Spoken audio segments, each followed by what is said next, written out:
پانی کی شدید قلت ہے اور کوئٹہ شہر میں جو پانی پرووائڈ کرتا ہے ٹینکر اور ٹریکٹر والوں نے ہڑتال کیا ہے. اس ہڑتال کی وجہ سے بالخصوص تمام کوئٹہ شہر اور میرے حلقہ انتخاب میں لوگ ایک ایک بوند پانی کے لیے ترس رہے ہیں. اور جو ٹریکٹر مالکان ہیں ان کا بھی قصور نہیں ہے. انہوں نے ہڑتال کی ہے. حکومت کو چاہیے، واسا کو چاہیے، پی ایچ ای کو چاہیے کہ وہ جا کر کے ان ہڑتالیوں سے مذاکرات کرے، سول انتظامیہ مذاکرات کرے.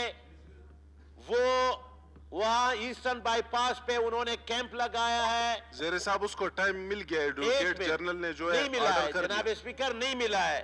وہ آج بھی ہڑتال پہ ہے، آج بھی ہڑتال پہ ہے. ان سے مذاکرات وہ بیچارے غریب لوگ ہیں، جو ٹریکٹر والے ہیں وہ غریب لوگ ہیں. ان سے واسا والے کوئی کمیٹی آپ بنائیں، کوئی وزیر جائے، ان کی بات سنیں تاکہ ہمارے لوگ پانی کے لیے ترس رہے. ایون کہ وہاں وضو کے لیے پانی نہیں ہے علاقے میں. زیر صاحب اس پر بیٹھے ہوئے جا کر حکومت وہ ٹریکٹر والوں سے، ٹینکی والوں سے مذاکرات کرے، ان کا مسئلہ حل کر دے. وہ جائز ہے، ان کا مسئلہ حل کر دے. ہماری یہ ریکویسٹ ہے حکومت سے. شکریہ زیر صاحب. یقیناً گورنمنٹ نے ان کو ٹائم دے دیا، عدالت نے، تو اس پر جو ہے حکومت بلوچستان ایک اچھا فیصلہ کرے گی.